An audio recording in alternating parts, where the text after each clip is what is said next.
The delicate chime of a distant bell echoed through the silence of the Mo Dung estate, a sound that had once brought comfort, but now felt like an intrusion.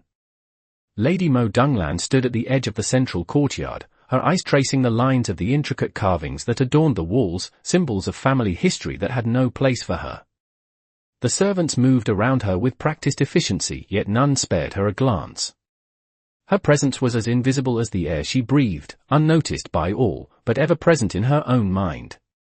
The massive doors to the family hall loomed before her, their heavy wood marked with the crests of her ancestors, but they felt like an impenetrable wall. Every time she stepped through them, she was reminded that she was no longer the center of the family's universe, no longer someone who could command attention, no longer the one with the future. Instead, she was a shadow. It was only a moment, a brief lapse in time, but it was enough for the realization to strike her like a cold breeze. Once, she had been the one to sit closest to the master of the house, the one to share in his visions, to plan the future with him. Now, she was nothing more than a witness, relegated to the edges, far from the heart of power. The matriarch's voice rang in her ears, smooth and cold, dismissing her without even a flicker of acknowledgement. The sharp sting of that absence, the absence of recognition, of importance, settled into her chest like a weight she had grown accustomed to carrying. She remembered the days when her place had been clear, when the family had once spoken of her as if she was a part of something greater, as if her role mattered. Those days were long gone. The subtle shift in the way they looked at her, the way they spoke around her, the silence that always followed her arrival at gatherings, these things had been slowly chipping away at her sense of self, her sense of belonging. She had convinced herself that it was merely the natural course of time, that every family had its hierarchy, that there would always be someone younger, someone more favored. But today, as she stood in the hollow grandeur of the estate, she could no longer ignore the truth. Her position had been replaced, her role stolen. She had been pushed aside without a word, without a fight. It had been done so quietly, so effortlessly, that even she had failed to recognize it until now. She could almost hear her father's voice, cold and distant, as if from another lifetime, telling her that duty was the most important thing. But duty to whom? She had sacrificed so much, her dreams, her desires, even her sense of self, only to be cast aside like an old relic. The realization hit her harder than she expected.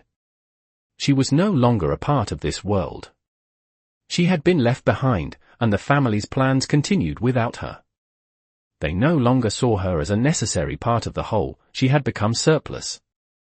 She felt a shift within herself, the slow unraveling of years of carefully maintained composure. Her breath caught, her shoulders slumped ever so slightly, but she did not make a sound. She had learned long ago that silence was the only way to survive in this house. No one needed to hear the cry of the abandoned. As she turned to walk back into the shadows of the family hall, her steps were steady, but her mind raced. The space around her had shifted, yet no one else had noticed. Her place had been taken, her future rewritten without her consent, and the family had gone on as though nothing had changed. She had no voice here anymore, no right to demand a seat at the table. But the spark of realization was there, nestled quietly in the pit of her stomach. She would no longer accept the shadows as her home. She would reclaim her place, her status. It was not out of anger, but necessity. For the first time in years, she understood the power of silence. It was the silence of someone who had been silenced long enough. The first move had been made without her knowing. Now, she would make hers. The family hall was a vast, imposing space, the dark wood of the beams overhead contrasting with the soft, flickering light from the lanterns. It was cold, not from the chill in the air, but from the stillness that had settled over the room. Lady Mo Dunglan took her seat at the long, low table, her posture perfect, her hands folded neatly in her lap. The silence around her was thick, the kind that filled every corner, settling in the spaces between the words that were never spoken. She watched as the others filled the room, the women of the household moving with their usual grace, their faces carefully composed, their eyes casting only fleeting glances in her direction.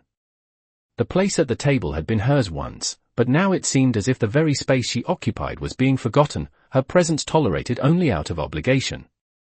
As the servants filed in with the delicate trays of food, the subtle shift was undeniable. The tea was served last, as it always was now. Her cup, once brought first, was now placed at the farthest edge of the table, as though the serving itself had been a reminder of her position. The fragrance of the tea, rich, floral, comforting, was lost on her now. Her fingers trembled slightly as she reached for the cup, the action so simple, yet so heavy. No one noticed the delay in her movement, the way her hand hovered for a moment before lifting the cup to her lips. The conversation continued around her, light and shallow, without pause, without care. They spoke of the family's future, of weddings to be arranged, of alliances to be strengthened. The words flowed freely, but she was not part of them. She was a listener, an observer, a mere spectator in the drama that played out around her. The matriarch, seated at the head of the table, spoke with the authority that came from years of controlling the household. Her words were firm, her gaze steady, but they never landed on Lady Mo Dunglan. Every question was directed at someone else, her sister, her cousin, the younger daughter. The others spoke freely, laughed lightly, but no one noticed the way Lady Mo Dunglan sat in the silence between them. The warmth in the room was an illusion, created by the flickering fire and the laughter of those who shared the power. She was not part of that warmth. She was like the cold stone beneath the polished wood of the table, unnoticed but ever present.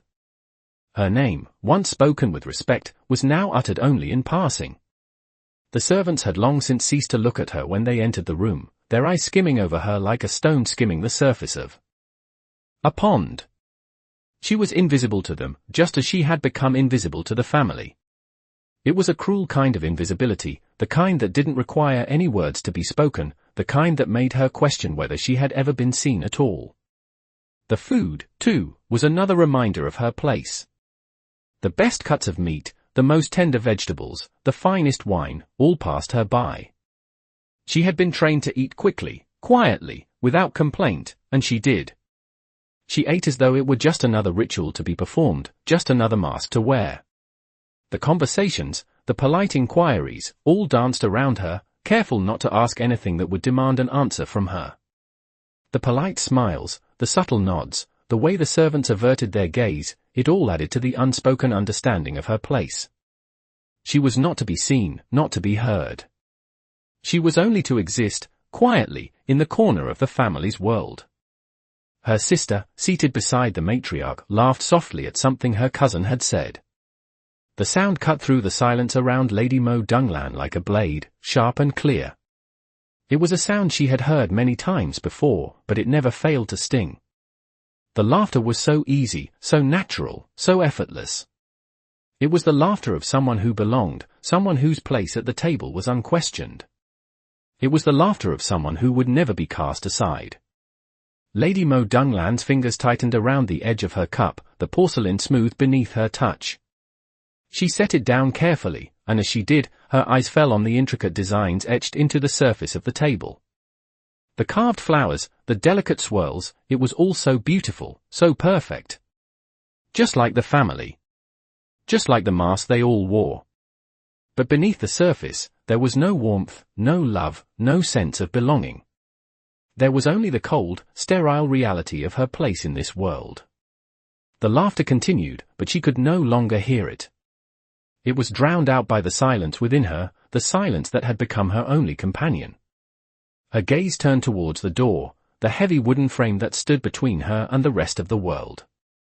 The doors were closed, as they always were, but the distance between the inside and the outside had never seemed more pronounced. The air in the room was thick with the unspoken rules, the weight of the family's legacy hanging heavily in the silence. Her father had taught her that silence was the key to surviving in this world, but now she wondered if silence had only been a tool to keep her in line. As the meal drew to a close and the servants began to clear the table, Lady Mo Dunglan remained seated, her eyes fixed on the empty plate in front of her. Her role, her place, had already been decided for her. She was no longer a part of the family's future, not in any meaningful way. She had been replaced, quietly and without fanfare. And so she sat, in the midst of all the grandeur, surrounded by the people who were supposed to be her family, and yet she felt as though she had never truly been a part of it at all. The memories of the family's yearly celebration had always been something she looked forward to. It was a time when the house would shine the brightest, when everyone gathered together under the watchful eyes of the matriarch, and the sound of laughter would echo through the halls. Lady Mo Dunglan had always believed that, in those moments, she belonged to this family as much as any of the others. The grand dining hall was adorned with fragrant blossoms, the long table set with the finest silks and the rarest dishes, and everyone had their roles, their seats, their place in the family's order. She had sat in the honored position beside her father once, but now, as she walked into the hall, she noticed something that had not been there before. The seats had been rearranged. Her place, once at the head of the table, had been quietly moved to the side, away from the patriarch, away from the warmth of the family. At first, it was so subtle she thought she might have imagined it. She had been so sure of her place here, so sure of the love and respect she was given by the man who had raised her. But now, she couldn't shake the unease that settled in her stomach. The others had already arrived, her sister, her cousins, the distant relatives, and the table was nearly full. But there, at the head, was a chair she no longer recognized as hers. The matriarch looked up and nodded toward her, offering a faint smile that was more polite than welcoming. "Lan, you are here," she said, her tone polite, but lacking any warmth. "Please, take a seat." It wasn't the way she used to be greeted. There had been a time when she was the one to sit closest to her father, the one to guide the younger ones, the one to whom all matters were entrusted. Now, she was being pushed to the edge, as if she were an outsider. She took her seat at the far end of the table, her back straight, her fingers trembling slightly as she adjusted her robes. The others continued their conversation, but the distance between her and them grew with every passing second. Her father spoke of business matters, as he always did during these events, and her sister, the lawful wife's daughter, leaned forward with eager attention. Her voice was soft, but her words were sharp, full of authority, as though she already held the reins of the family's future. Lady Mo Dunglan couldn't help but notice the way the conversation flowed, how her sister's words were met with nods of approval, while her own attempts to speak were often ignored or, worse, interrupted. "What do you think, Lan?" her father finally asked, but it was a question more out of politeness than any real desire for her opinion. She looked up, her eyes catching his for a fleeting moment, but the connection wasn't there. It was gone, like the distant warmth of a forgotten memory. She spoke, of course, offering her thoughts on the matter at hand, but it felt hollow, as if her voice didn't carry the same weight it once had. The conversation continued, but her presence was like a shadow in the corner, and she couldn't help but wonder how long it had been that way. The subtle changes had been so gradual, so imperceptible at first, that she had failed to see them. She had convinced herself that it was just the passing of time, that the family's dynamic had always been shifting, always changing.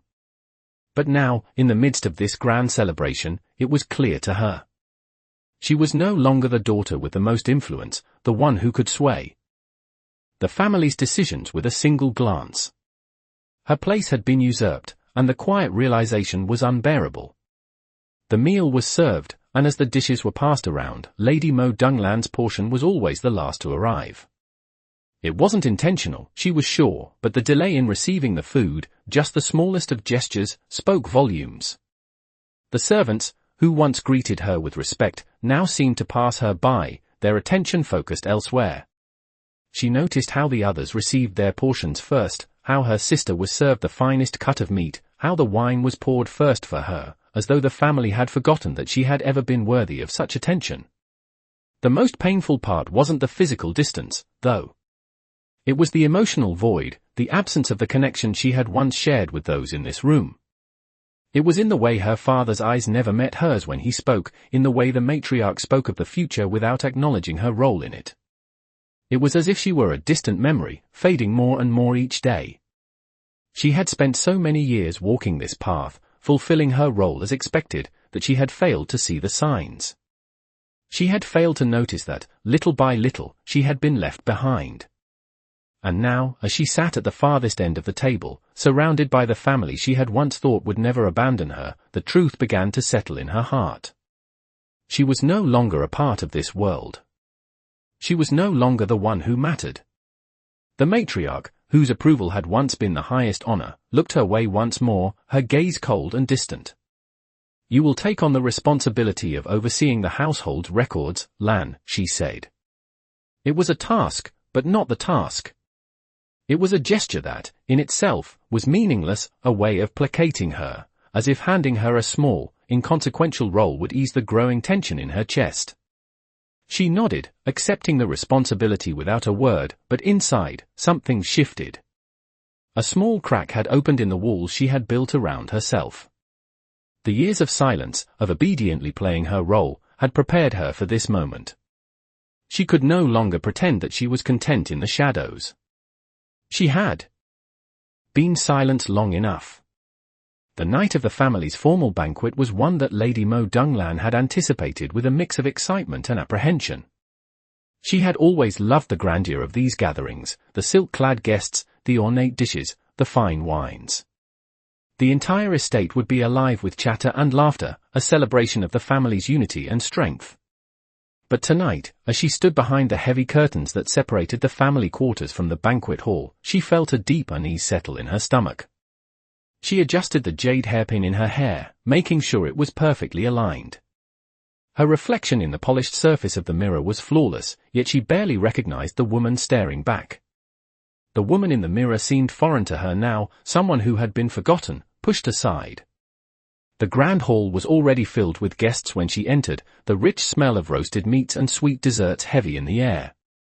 The long, lacquered table stretched before her, a display of wealth and power. But as her eye scanned the room, she felt the weight of the silence that followed her entry. The matriarch, seated at the head of the table, looked up from her conversation, her gaze passing over Lady Mo Dunglan with barely a flicker of recognition. "Ah, Lan, you've arrived. Please, take your seat." The matriarch's voice was soft, but there was no warmth in it. It wasn't the invitation she had once received. Once, her entrance would have been met with smiles and greetings, her presence acknowledged by all. But tonight, her name was barely spoken, and the greeting was perfunctory. Her father, seated beside the matriarch, did not even look up. The others, her cousins and distant relatives, were already seated, talking amongst themselves. The place beside her father, once hers by right, had been taken by her younger cousin. The shift in seating, so subtle, yet so significant, made her feel as if she were an outsider. She took her seat at the far end of the table, away from the center, away from the heart of the family. She told herself it was nothing. Just a small change, something that didn't matter. But even as she sat down, her fingers trembled, and her gaze flickered to the seat at the head of the table, where her cousin now sat, laughing lightly. At something one of the younger girls had said. Her place had been quietly replaced. Her father's gaze, when it did land on her, was distant. His eyes were cold, calculating. He spoke to her in a way that suggested she no longer had a place in his world. He asked her a question about a matter of family business, but it felt like a mere formality. It was the kind of question one asks when they no longer value the answer. She answered, of course, but her words seemed to vanish into the air, lost among the chatter of the others. Her response was met with a polite nod, but no further acknowledgement. Her younger cousin, who had taken her place, was now the one receiving praise. Her name was spoken with respect, with admiration, and the others listened attentively as she shared her thoughts on the family's future plans. It was as if the very air in the room had shifted, and Lady Mo Dunglan was no longer part of the discussion. The food was brought out, exquisite dishes, fragrant and rich, but as always, her portion came last. It was not intentional, she knew, but the delay stung. The servants had once treated her with respect, but now they treated her as if she were no different from the distant relatives who had no claim on the family's legacy. Her cup was filled last, and when the wine was served, it was poured for the others first, never for her. She noticed these small, almost imperceptible changes, and they gnawed at her. She tried to push the feelings aside, to tell herself it was nothing. But the more she tried to ignore them, the clearer it became, she was no longer the daughter of the family who was meant to take charge, to lead. She was not even a part of their future. The evening stretched on, the conversation flowing around her like a river that she could no longer touch. She watched as her sister, seated beside the matriarch, shared a laugh with her cousins, her voice full of authority and confidence. The way her sister spoke, the way she was listened to, it was as if the family had already decided that she was the one who would carry their name forward. And Lady Mo Dunglan was nothing more than a forgotten memory. The ceremony continued. But she was no longer part of it. She smiled when required, nodded when spoken to, but inside, the pain grew sharper. The family's actions, so carefully hidden beneath the veneer of politeness and ceremony, had slowly revealed the truth. She had been sidelined, replaced by someone younger, someone more favored. Yet, at that moment, she said nothing. She smiled, like everyone else. She ate, like everyone else. She played her part, even as the family's words and gestures pushed her further and further into the shadows. The night continued, the grand feast unfolding before her eyes, but all she could feel was the cold weight of her absence, the emptiness that filled the space where her place used to be. The smile on her lips, though perfect, was only a mask. She knew it, and perhaps, so did they. The banquet hall was quieter than usual, the murmur of conversation only a soft undercurrent against the ever-present hum of the chandeliers above. Lady Mo Dunglan sat at the edge of the table once again, her eyes tracing the polished wood, the delicate silverware glinting under the soft glow of candlelight. There was a sense of heaviness in the air, the silent acknowledgement that she had been relegated to the periphery, yet none dared speak of it. Her father, the patriarch of the family, sat at the center, his voice booming as he discussed the family's future and various alliances. Her younger cousin, seated to his right, listened intently, offering suggestions that were met with approval. And she, at the far end of the table, listened in silence, the weight of her absence from the discussions pressing down on her chest. She had been invited to these events as a matter of formality, yet she had long ceased to be seen as a vital part of the family. The smallest details, the smallest actions, seemed to mock her. The portions of food were always served last, and the servants would almost deliberately avoid making eye contact as they filled her cup with wine. She had been taught not to question these things, to accept her role as a dutiful daughter of the family. But tonight, as she observed the family, the deep sense of injustice began to cut through the veneer of politeness that had long shielded her. It was her cousin who was now the one receiving the best of everything, the finest seat, the first portions, the warm smiles. Her father's gaze never lingered on her, never acknowledged her presence with the same weight it once had. It was as though she had been erased from the family's future, her role and identity diminished to the point of invisibility. She had always believed that family loyalty ran deeper than such superficial gestures, but tonight, it felt as if the weight of the house's expectations had crushed any hope she had left of reclaiming her place. The moment that finally shattered her carefully constructed facade came after the toast. The matriarch stood, raising her glass to the future of the Mo Dung name. To the prosperity of the family, she said, her voice calm, measured, full of authority. Everyone raised their glasses in agreement, their faces reflecting the same practiced smile. But then, in that single moment, the matriarch's eyes met her cousin's, and the smile she offered was warmer, more genuine.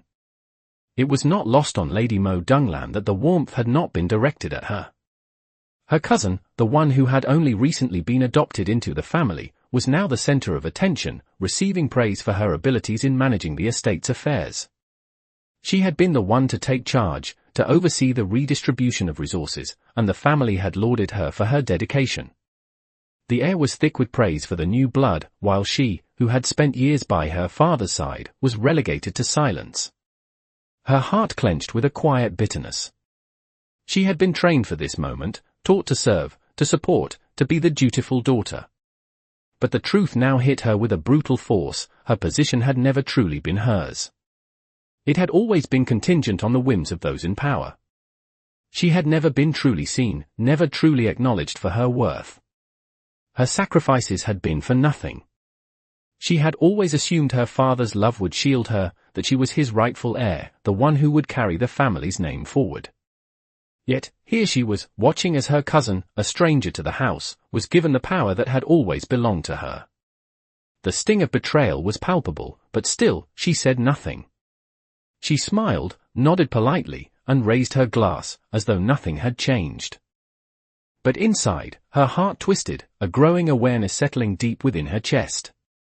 It wasn't just the shifting of seats or the moments of disregard that had been building up. It was the realization that everything had been orchestrated long before.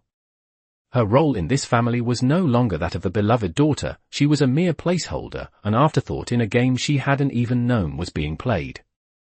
The matriarch's warm words, her cousin's eager participation, her father's indifference, all of it had been part of a greater design, a structure built on the foundation of power, influence, and manipulation. She had been taught to play her part in this delicate balance, but what if the balance had already tipped? The conversation continued around her, the familiar rhythms of family politics unfolding as they always had. But tonight, she could no longer pretend. Her place at the table was no longer secured by loyalty, but by obligation. She had once been a key figure, a person of influence, but now she was nothing more than a figurehead. She had been replaced, quietly and without ceremony. The sting of realization was sharp, but still, she remained silent. The betrayal, though clear, was not something that could be confronted. It was hidden beneath layers of politeness, veiled in the language of family duty, of tradition, of honor. The matriarch's smile, her father's cool indifference, her cousin's quiet triumph, these were the weapons that had been wielded against her, subtle and invisible to the outside world. They had taken everything from her without a single word, without a single acknowledgement. And yet, in that silence, she knew the truth. She was no longer a part of the family's future. She was a relic of the past, a casualty of a battle she hadn't even known she was fighting. But she was not broken. Not yet. She would play her part, as she always had. She would smile, speak when spoken to, and remain quiet when necessary. But beneath the surface, the realization was growing. She would no longer be a pawn in this game. She would find a way to reclaim her place, or take it by force. The evening had stretched on longer than usual, the feast winding down to a low hum as the last remnants of food were cleared from the table. Lady Mo Dunglan sat in silence, her gaze flickering between the guests around her, each of them immersed in their own conversations, each laughing, sharing stories, offering toasts. The same polite clink of porcelain filled the air, but this time it seemed to echo louder in her ears, the hollow sound of a world that no longer had room for her. She had remained quiet throughout the evening, as she always did, watching from the edges, her heart heavy with the weight of everything unsaid. The family had gathered for this important occasion, a marriage proposal for her younger cousin, the one who had replaced her at the head of the table.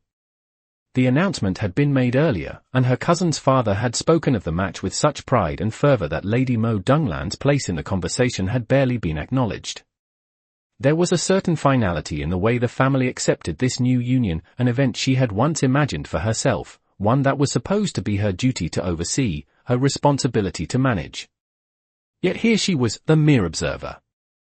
Her role had been usurped so quietly, so smoothly, that she had not even seen the signs until now. As the evening wore on, the laughter began to fade, and the soft chatter of the gathering became a dull background noise in her mind. She had withdrawn further into herself, sinking deeper into the silence that had become her only refuge. The matriarch stood, a commanding presence filling the room as she offered a few words in honor of the new union. "We are pleased to welcome this new addition to the family," she said, her voice full of authority. "May the union bring prosperity and strengthen the ties between our houses." Her words, as always, were impeccably measured, but the underlying message was clear. This marriage, this new connection, was about securing the family's future, not about love or choice. It was a business transaction, a calculated move in the game of power. Lady Mo Dunglan's heart tightened as she listened to the words, feeling the slow realization settle in. The family had always been about duty, about survival, but what had once been her own place at the table, her own rightful position as heir, was now so easily discarded. She was no longer the one whose future was being planned for. Her eyes flicked to her father. Seated at the center of the room, the patriarch whose approval she had once sought so desperately. His expression was unreadable, but the absence of any recognition in his gaze was more telling than any words. He did not look at her with the warmth he once had, nor did he acknowledge her presence as he did with the others.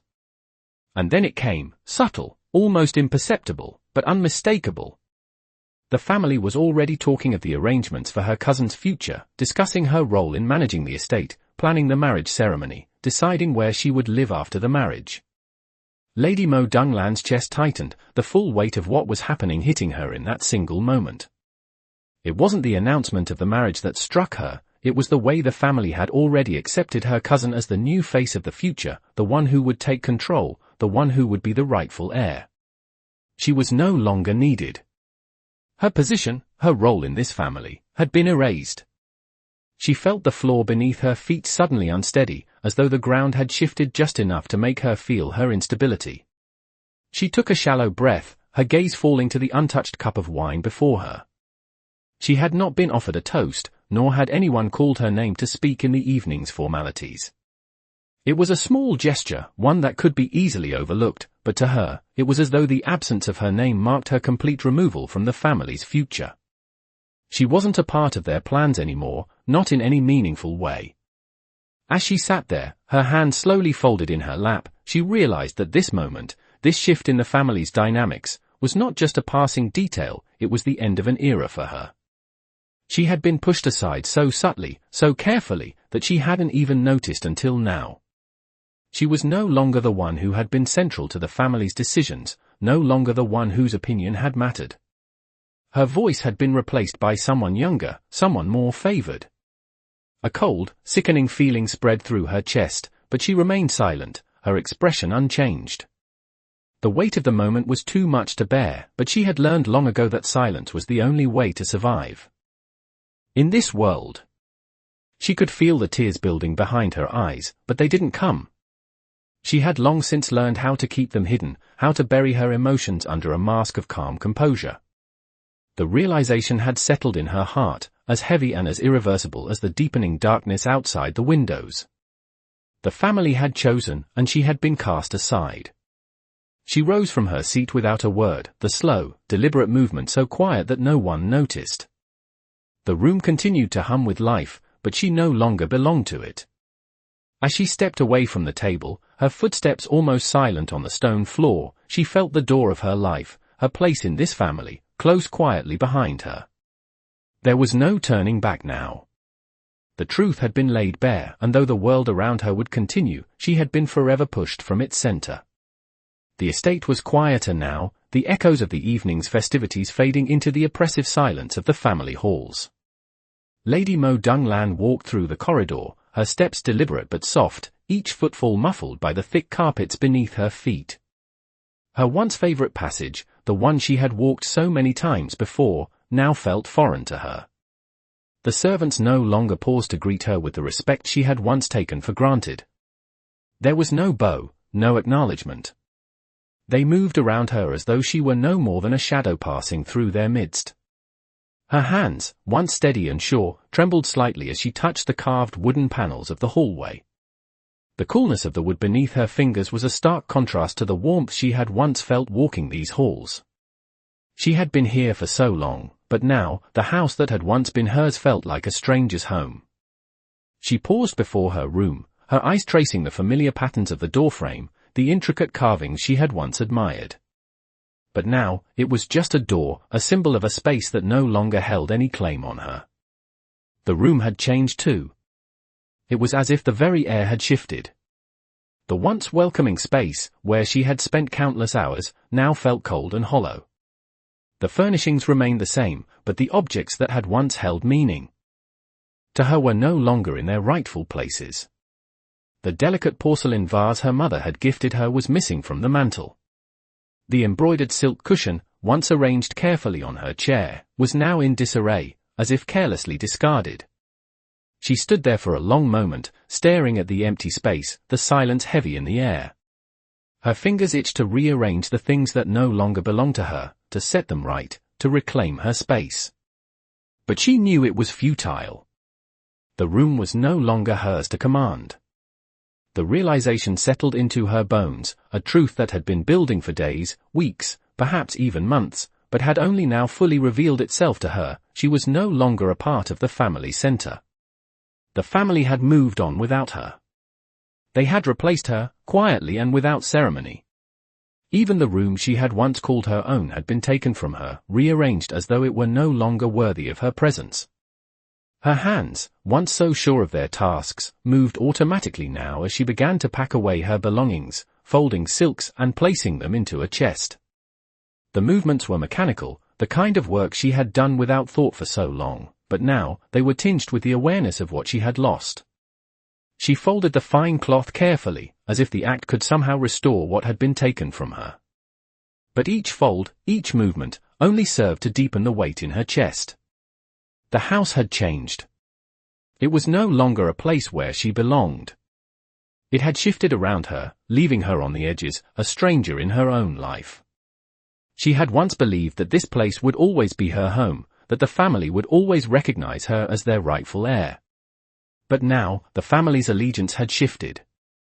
The matriarch, her father, even the servants, all had turned their gaze toward her cousin, the one who had been elevated to the center of the family's future. Lady Mo Dunglan could feel it in every glance, in every gesture, in the way the conversation shifted when she entered the room. Her presence was no longer acknowledged. Her words no longer carried weight. Her father had ceased to look at her as he once had, his eyes no longer filled with the love and respect he had always shown. The matriarch, once her greatest ally, now regarded her with cool indifference, her smiles reserved for her cousin. Even the servants, once so eager to please her, now avoided her eyes, their expressions blank. The family had chosen their new heir, and she was no longer a part of their future. The change had been gradual, like the slow erosion of a cliff by the sea, but now it was undeniable. Lady Mo Dunglan stood in the room she had once considered her sanctuary, the walls closing in around her as the full weight of her isolation pressed upon her. She had no place here anymore. The family had made its choice. She had been pushed aside, replaced by someone younger, someone more favored. And the worst part was that she had known it was happening. She had felt it in the subtle shifts, the change in her seating arrangement, the delay in her service, the way her name was barely mentioned. But she had told herself it was nothing, that it was all part of the natural order of things. But now, as she stood in the room that had once been hers, as she folded the last of her belongings, she could no longer deny the truth. She was no longer a part of this world. The realization was sharp, painful, but she accepted it. There was no anger in her, no tears. There was only the quiet, suffocating weight of being replaced. She closed the chest and locked it with a soft click, as though sealing away a part of her life that no longer existed. She stood in the center of the room, her hands resting at her sides, and for a moment, she simply stared. The world outside continued on, the family's life moving forward without her. And she, now a ghost in her own home, knew that the door to her past had closed forever. The quiet hum of the house seemed almost oppressive as Lady Mo Dunglan sat alone in her chambers, the weight of the evening's event still hanging over her like a thick fog. Her once warm and familiar space now felt distant, the walls closing in with every passing moment. The family, still celebrating in the halls, had moved on without her, leaving her to navigate a future she had not chosen. But as she stood by the window, staring out at the estate's garden bathed in the soft glow of moonlight, something shifted within her. The isolation, once a source of suffocating despair, now held the quiet promise of something else, control. She walked to her writing desk, the elegant wood smooth beneath her fingers. She paused for a moment, letting the stillness of the room settle over her, before she opened a drawer. Inside were the family's ledgers, a record of every transaction, every decision, every shift in the family's wealth. She ran her fingers along the pages, skimming through the delicate script, each entry a reminder of her absence from the power that had once been hers. She knew every number, every name, every exchange, but it had always been her father who oversaw the accounts. Now, as she looked down at the pages before her, she realized that this power, the power to control, to decide, was no longer his alone. With a deliberate motion, she picked up the quill and began to write, her thoughts flowing onto the page with practiced ease. It wasn't an act of rebellion, not yet. It was a simple act of reclaiming what was rightfully hers. She had no intention of confronting the family head-on, of making a scene or demanding a seat at the table. The days of fighting for recognition were over. Now, her actions would be quiet, calculated, and purposeful. She knew that her position in the family was gone, but the the true power, had never resided in titles or seats at the table. It had always been in the details, in the things others overlooked. As her hand moved across the paper, she thought of the marriage contract that had been presented earlier that evening. Her cousin, soon to be wed, was being given a dowry far beyond her own, one that had been carefully negotiated, secured through family connections. The dowry was a symbol, not of wealth, but of status. It was a gift that solidified her cousin's place in the family's future, while Lady Mo Dunglan's own had been quietly stripped away. She closed the ledger and reached for a small wooden box on the shelf.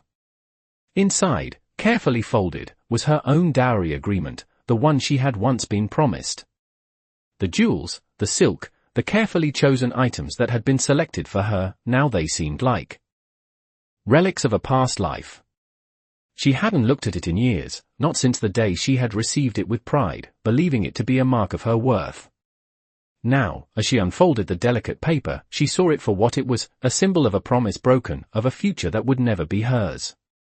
The heavy weight of the box felt different in her hands now, a reminder of everything she had lost. But as her fingers brushed the items inside, a thought occurred to her. She would no longer wait for the family to decide her future. The pieces of her life, her status, her inheritance, her very place in the family, had been stolen from her, but she could take them back. The dowry was a start. It was hers, legally, irrevocably. The power to control her own future lay in the choices she made now.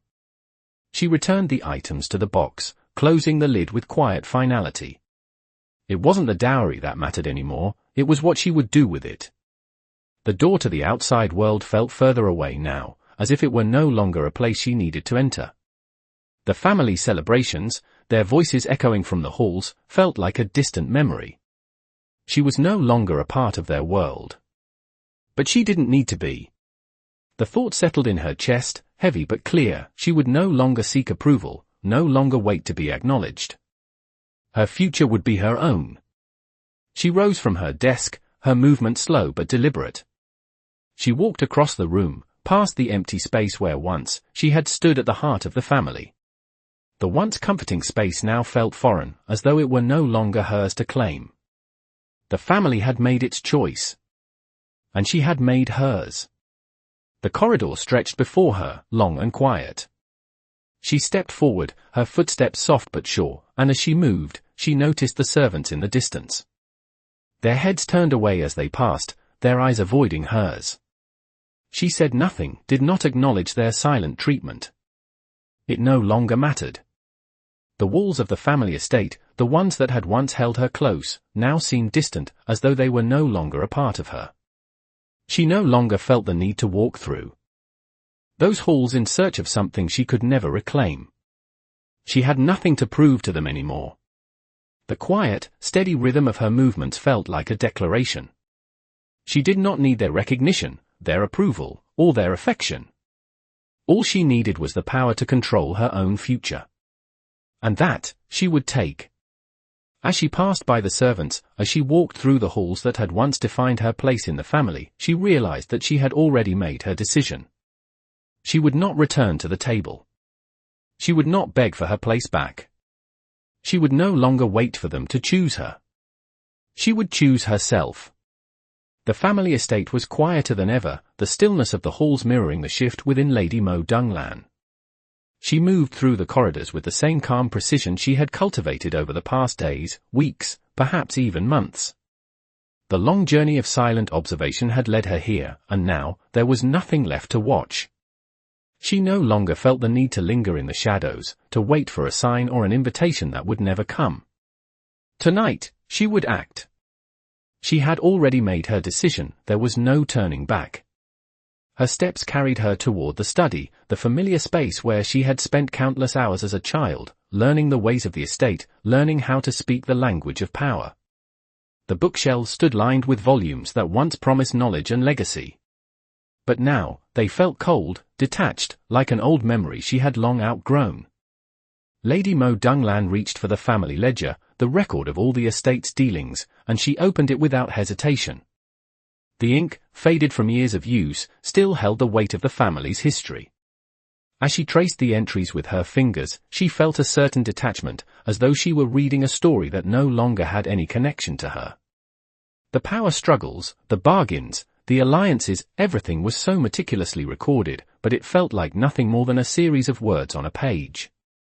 She had long since stopped relying on these records to define her place in the world. The position she had once desired, the recognition she had once craved, had already been stripped away. The ledger no longer had the power to define her. Her eyes fell on a page near the end of the book, the details of her cousin's dowry, the one that had been arranged for her marriage. The dowry had been secured, the arrangements made, and the family had planned it all in her absence. It was the same dowry that had been spoken of in hushed tones earlier that evening, the one that her cousin would receive as part of her rise in the family. And in that moment, Lady Mo Dunglan realized the significance of it. This dowry, this arrangement, was the final key to the family's future, the link that would solidify her cousin's place at the head of the household. It was not a gesture of affection, but a strategic move, another piece in the game of power. Lady Mo Dunglan let out a quiet breath as she closed the ledger. She was no longer interested in the dowry or the marriage. The family had decided her future long before she had the chance to shape it.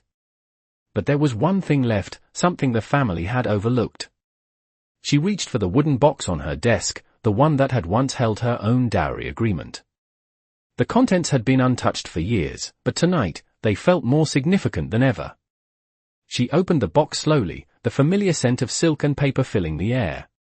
Inside were the documents of her betrothal, her inheritance, everything she had once believed to be her future. She held them in her hands for a moment, the weight of them a reminder of everything that had been taken from her. But now, as her fingers brushed the edges of the papers, she felt something shift. The past, the family's expectations, the promises made to her, none of it mattered anymore.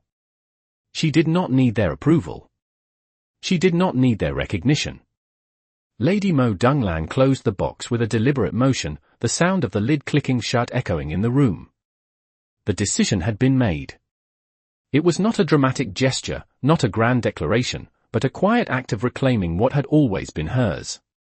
She would no longer be bound by the rules of the family, the expectations of her father, or the legacy that had once seemed so important.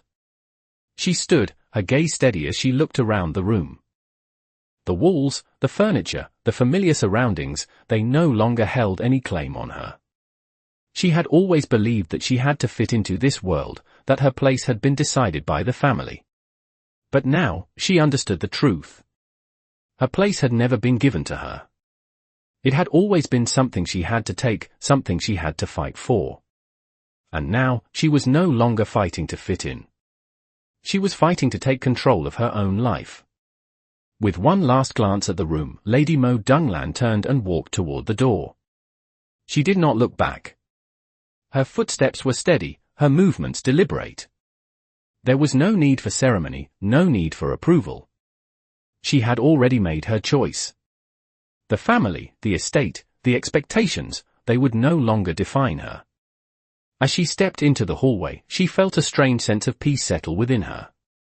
The world she had known was behind her, and before her was a future she would shape on her own terms.